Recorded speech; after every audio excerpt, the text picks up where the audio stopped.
क्षेत्रामधलाच आहे। आज नागपूरसारख्या शहरामध्ये सुद्धा आपण परिस्थिती जर बघितली तर खर्च भागत नाही असली ही परिस्थिती आहे। कारण सर्वांच्या परिस्थित्या सारख्या नसतात हेही मान्य आहे, परंतु आपण कुठे कमी पडतो, आपल्यामध्ये कुठे कमतरता आहे हे आपण जर ओळखलं आणि कुठे कमजोरी आपल्यामध्ये आहे ते ओळखलं तर आपल्याला जे आहे समोर जाऊन आपल्या जीवनामध्ये आपल्याला प्रगती साधता येऊ शकते। परंतु या संपूर्ण जीवनामध्ये सर्वात महत्त्वाचा पैलू आहे तो म्हणजे शिक्षण। शिक्षणाशिवाय तुम्हाला जे आहे काय योग्य आणि काय अयोग्य, काय आपल्याला फायद्याचं असू शकतं, काय तोट्याचं असू शकतं हे त्याशिवाय समजणार नाही। परंतु अलीकडे आपल्या देशातले आपण बघतोय की आपल्या शाळा सुद्धा बंद करण्यात आलेल्या आहे।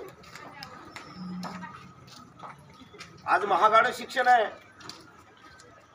घराचा गाडा चालवायचा की पोरांना शिक्षण द्यायचं हा महत्त्वाचा प्रश्न प्रत्येक नागरिकांना पडतो आहे। आणि त्याचप्रमाणे कमी पैशामध्ये आपल्याला घर चालवायचं कसं, पोरांचं शिक्षण कसं करायचं, कारण आमच्या लेकरांना आम्ही विशिष्ट वयामध्ये जर आपण शिक्षण देऊ शकलो नाही तर आमच्या मुलांची प्रगती होणार नाही। आणि आमची मुलं जर प्रगती साधू शकणार नाही तर आमच्या लेकरांना हानी पोहोचेल, समाजाला हानी पोहोचेल, मायबापांना हानी पोहोचेल। म्हणून आमच्या लेकरांना योग्य वेळी योग्य मार्गदर्शनही लाभलं पाहिजे।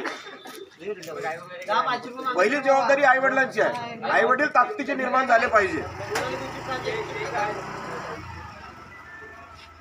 कारण की नुसतं आई वडील नुसतं जन्म देऊन जमणार नाही,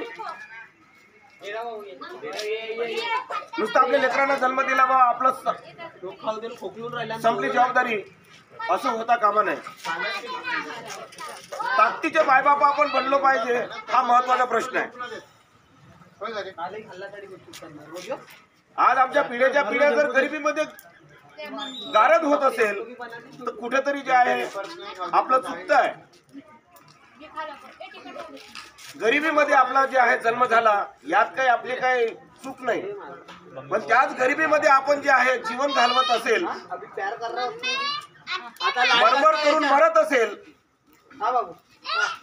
तर कुठेतरी आपलं चुकतं आहे, आपण योग्य मार्गक्रमण करत नाही आहे, एवढं आपण लक्षात घेतलं पाहिजे।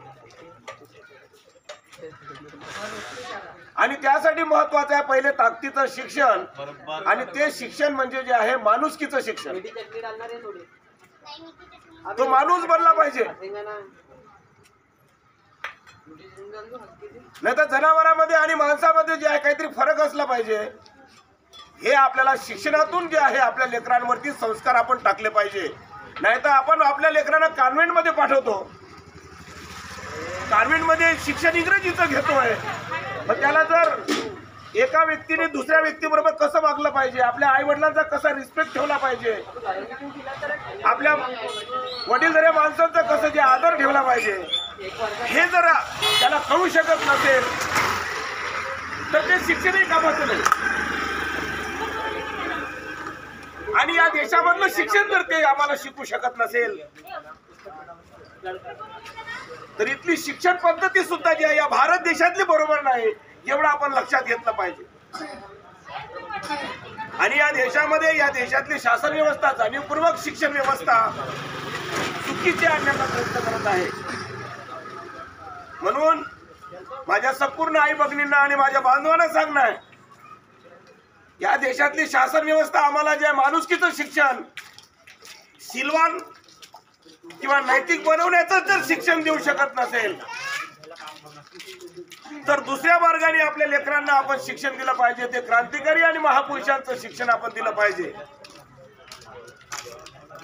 मग त्यामध्ये जे आहे ते क्रांतिकारी बिरसा मुंडा असो की भगतसिंग, चंद्रशेखर आझाद असो, सुभाषचंद्र बोस असो किंवा झलकारीबाई असो, संत गाडगे महाराज, तुकडोजी महाराज असो, डॉक्टर बाबासाहेब आंबेडकर, तथागत बुद्ध, महावीर असो, गुरु नानकजी असो, या संपूर्ण क्रांतिकारी महापुरुषांचे विचार, संतांचे विचार आपल्या लेकरामध्ये आपण पेरले पाहिजे. पण मायबापांना ते माहिती असले पाहिजे. आज आम्हाला जे पुस्तक, क्रांतिकारी महापुरुषांचे पुस्तक आमचं जे आहे बुक स्टॉल वरती नसेल तर आम्हाला जिथे जिथे मिळेल ते आपण विकत घेतले पाहिजे आणि आमच्या लेकरांना ते वाचून घेतले पाहिजे, म्हणजे तो माणूस बनायला लागेल. काय म्हणता? जर तो माणूस बनू शकणार नाही तो उद्या त्याचे जे काही दुःख आहे त्याला तर होईल, कारण की जीवन जगण्याची जी शैली आहे ते त्याला समजणार नाही. म्हणून यासाठी आपल्याला संस्काराच्या माध्यमातून हे संस्कार आपल्याला ज्या शिक्षणातून मिळायला पाहिजे ते शिक्षणाचे धडे इथल्या शिक्षण मंडळाने काढून टाकले आहे. इथली जी काही मनुवादी व्यवस्था आहे, इथली जी काही विषमतावादी भांडवलची व्यवस्था आहे, त्यांनी ते जे आहे महापुरुषांचे, क्रांतिकारी लोकांचे धडे, संतांचे धडे काढून टाकलेले आहे. कारण की आपले लेकरं संस्कारित झाले नाही पाहिजे, या माध्यमातून जे आहेत त्यांचं शिक्षण प्रणाली, सिस्टम त्यांनी बनवलेली आहे. म्हणून आपल्या सर्वांना विनंती आहे, आपल्या लेकरांना माणूस बनवण्यासाठी तुम्ही प्रयत्न करा. यासाठी तुम्हाला वेळ द्यावा लागेल. आपल्या लेकरांना वयाच्या 14 वर्षापर्यंत लक्ष घाला, मग ती मुलगी असो की मुलगा असो. काम जे आहे आपल्याला भरपूर आहे, कारण की संसाराचा गाडा चालवायचा आहे. सिलेंडरचे भाव जास्त आहे, डाळीचे भाव एवढे मोठे झालेले आहे. कोणी जे आहे इलेक्ट्रिकचं बिल येत आहे, पाण्याचं बिल येत आहे. या सर्व गोष्टीतून तुम्हाला संसाराचा गाडा जरूर चालवायचा आहे. पण पोरांना शिक्षण द्यायचं आहे, एवढा कटाक्ष, एवढा तुमचा प्रयत्न तुमच्या जे आहे या जीवनामध्ये आई वडील या नात्यानं तुम्ही ज्या केला पाहिजे. उद्या असं म्हणायचं नाही की आम्ही कुठेतरी कमी पडलो, कारण ज्या वेळेला आपण जे आहे म्हातार वयामध्ये येऊ, आपलं वय होईल, तेव्हा आपण जीवनामध्ये कसं जीवन जगलो, आपण कुठे कमी पडलो, तेव्हा तुमच्याजवळ वेळ नसेल, तुमच्याजवळ वय नसेल आणि तुमच्याजवळ शक्ती नसेल, एवढं लक्षात ठेवा. म्हणून तुमच्या शक्तीचा वापर, या वेळेला तुम्ही शक्तीचा वापर आपण जे आहे योग्य वेळी केला पाहिजे. तेव्हाच तुम्हाला जे आहे कुठल्या याची परिणामाची तुम्हाला घाबरण्याची गरज पडणार नाही. म्हणून आपल्या सर्वांना विनंती आहे, आमचे जेव्हा लहान लेकरं असतात त्यांच्यावरती लक्ष घाला. मोबाईल पासून थोडस दूर ठेवा. आमचे पोरं जेव्हा अभ्यास करतात तर घरातलं वातावरण शांत ठेवा. आमचे पोरं अभ्यास केले पाहिजे आणि अन्यायाविरुद्ध चिडले पाहिजे. देशामध्ये जे काही अन्याय होत आहे, देशामध्ये जे काही विषमतावादी लोक आमच्या देशातील भोळ्या भाड्या जनतेला जे काही अंधश्रद्धा आहे, जे काही जे अनुचित कार्य आहे, त्याची लिटमस पेपरची टेस्ट घेतल्यासारखी करतात की या देशातले लोक कशा पद्धतीचे आहेत आणि त्यानुसार ते प्लॅन करतात आणि आमच्या बांधवांना, आमच्या भारतीयांना अशा अडचणीत आणतात. हे लोक अशाच प्रकारचे राहिले पाहिजे. आमचा पोरगा गरिबांचा लेकरू कलेक्टर नाही झालं पाहिजे, यासाठी ते जे आहे परीक्षा पोस्टपोन करणे, दुसऱ्या रस्त्याने जे आहे भरती करणे, अशा प्रकारचं कटकारस्थान या देशामध्ये सुरू आहे. अरे आमच्याच लेकरांनी, गरिबांच्याच लोकांनी झाडू का मारायचं? आमच्या जे काही गरीब लोकांनी, जे काही शिक्षित नाही आहे, शिक्षण का घेतलं नाही त्यांनी, याच्याकडे लक्ष इथल्या शासन व्यवस्थेचं नाही आहे. या देशामध्ये गरीब लोक अजून ठेवायचे. शिक्षणाच्या शाळा पहिले बंद करा, म्हणजे इथले लोक शिकले नाही पाहिजे. म्हणजे गटर साफ करायसाठी यांना माणसं पाहिजे. झाडू मारण्याचं काम गरिबांनी करायचं, गटर साफ करण्याचं काम गरिबांनीच करायचं. हा या देशातला न्याय नाही आणि हे आम्हाला मान्य नाही.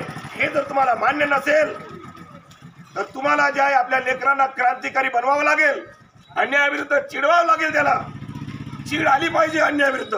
परंतु अलीकडे आपण सर्वांना माहिती आहे, तुम्ही सर्वांनी जे काही मतदान केलं, या मतदानाच्या माध्यमातून जे आहे कुठेतरी तुम्ही ज्याला मतदान केलं त्याला केलंच नाही, चुकीच्या ठिकाणी मतदान केलं, ईव्हीएमचा गैरवापर केला, हे तुमच्या लक्षात आलं आहे. बरोबर आहे की नाही आहे? ईव्हीएमचा गैरवापर झाला की नाही झाला? यावेळेला झाला की नाही झाला? गैरवापर झालाय. 2024 ची विधानसभा चुकीच्या पद्धतीने झालाय.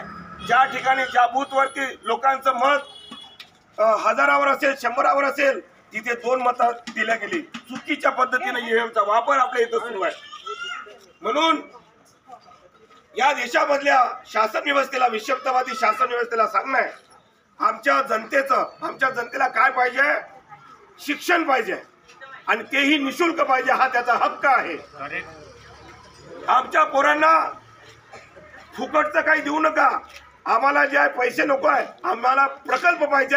जे आमचे तरुण पिढी आहे, जी 35 वर्षाची होऊन राहिली आहे, त्यांना हाताशी काम पाहिजे आहे. बरोबर. ते जर देऊ शकत नसेल तर आमच्या पैशाचं काय होऊन राहिलं आहे? आज आमच्या विदर्भामध्ये वीज निर्माण होते, पण वीज आम्हाला महाग दिल्या जाते. निसर्गाने दिलेलं पाणी आम्हाला फ्री मध्ये मिळायला पाहिजे, पाण्याचं बिल जास्त पाठवतात. इथे आमच्या पैशाचा, ज्या टॅक्सच्या पैशातून आम्हाला जे आहे देश चालतो, या टॅक्सच्या पैशाचा वापर तुमचे घर भरवण्यासाठी करून राहिले आहे. हे आम्हाला बंद करायचं असेल तर कोणीही इथल्या विषमतावाद्यांच्या कुठल्याही भूलथापांना आपल्याला बळी पडायचं नाही आहे. अन्यायाविरुद्ध लढण्यासाठी आपल्या लेकरांना क्रांतिकारी महापुरुषांचे विचार आपल्याला द्यायचे आहे. म्हणून आपल्या सर्वांना विनंती आहे, तुम्हाला जे पुस्तकं महापुरुषांची जे पाहिजे असेल तर आपल्याला जे आहे ज्या ठिकाणी आम्हाला माहिती आहे की दीक्षाभूमीवरती कुठल्याही क्रांतिकारी महापुरुषांची पुस्तकं तुम्हाला मिळेल, विकत घ्या आणि आपल्या पोरांकडून वाचून घ्या. म्हणजे आपले पोरं अन्यायाविरुद्ध लढायला शिकेल. माझ्या एक पिढीला सांगणं आहे, आपल्या वयामध्ये कामाला लागा, कोणी खाली राहू नका. कारण की जसं जसं वय वाढेल तसं तुम्हाला जे आहे तुमची शक्ती कमी होईल. म्हणून आपल्या सर्वांना विनंती आहे, माझ्या एक पोरांना सांगणं आहे की आपले जे आहे कामासाठी धडपड करा. हे वय तुमचं कामाचं आहे आणि एक वेळचं वय निघून गेलं की तुम्हाला शक्ती आणि तुमचं वय डबल मिळणार नाही. म्हणून एक मुलांनी जे आहे धडपड